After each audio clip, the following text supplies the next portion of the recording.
About as we welcome you here to SEC Nation, Laura Rutledge. So, Laura, I hear the news. You're going to Bristol. Jalen Hurts had just willed his team to an SEC championship.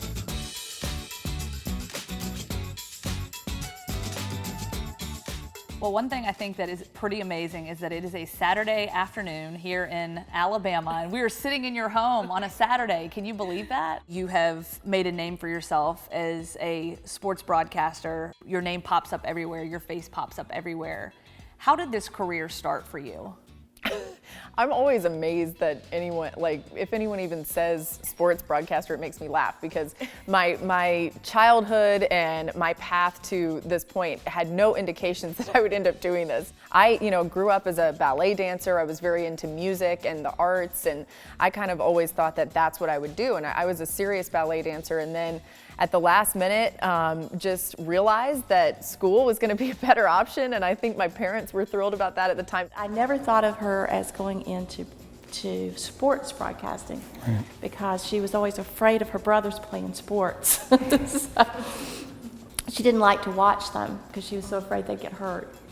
So that was an angle that I didn't expect her to go in. When I decided to go to college, it was between Florida and Florida State, and really just UF was the better option. Somebody said, well, there's an on-campus radio station. You should go and check that out.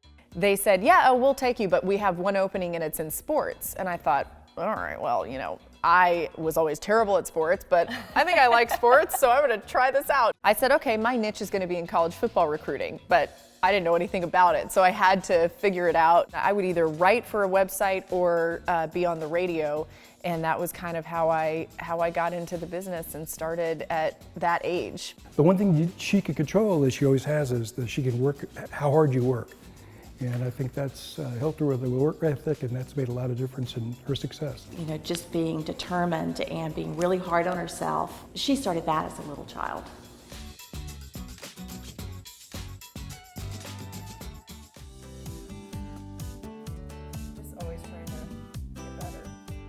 Well, we moved here in September, and I would say, I might have, maybe by now I've spent a total of 3 weeks here, maybe. Why did you pick Birmingham? What moved you here? So a lot of it had to do with Josh being from here, and I always had liked Birmingham, and for Josh it was going to make sense for him. He's starting his new career as a financial advisor in this area. Yeah, so after retiring from baseball, we needed to find somewhere that could at least be more of a home for him, because we knew that with my schedule I'm not going to ever be anywhere for longer than a few days.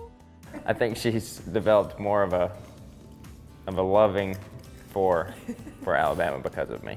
Like, he really doesn't let me not root for Alabama, which of course I'm unbiased in my actual job, but like, things are better for us if Alabama wins. There's a meal at stake today for the winners and the losers. Tell us about that.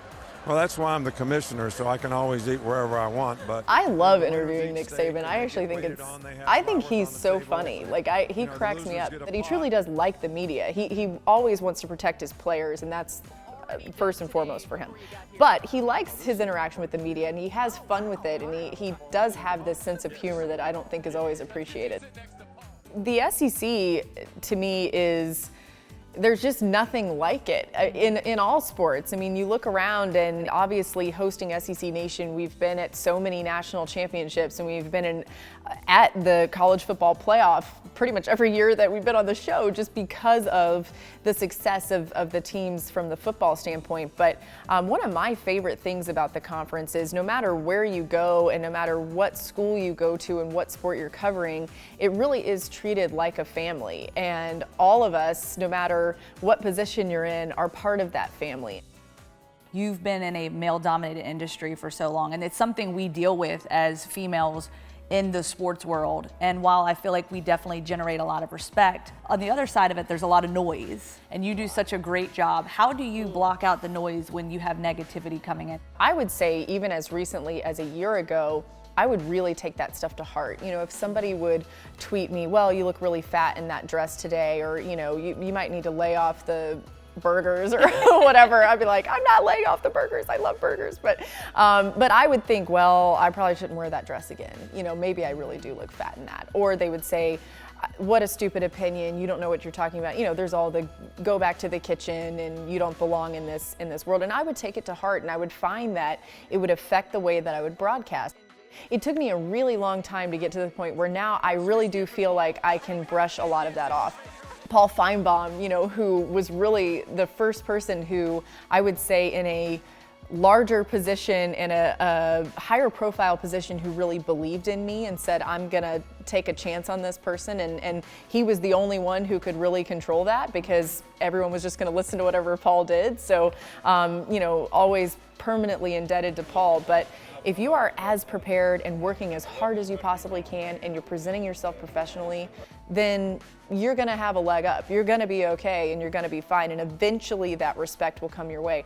There will still be people that you can't control who will not respect you and won't think that you belong. And okay, that's fine. That's just part of life, and you're just gonna have to deal with it and keep moving. And I think anyone who gets into this business and wants to be in some sort of front-facing role, whatever that may be, you're going to receive criticism, and that's been a big help for me too. It'll light a little fire under me. I'm like, okay, this person thinks I can't do this, or this person's looking at me like I don't know what I'm talking about. I'll show them. Calling owner-operators. Join Mercer Transportation, always moving forward with pride, integrity, and you.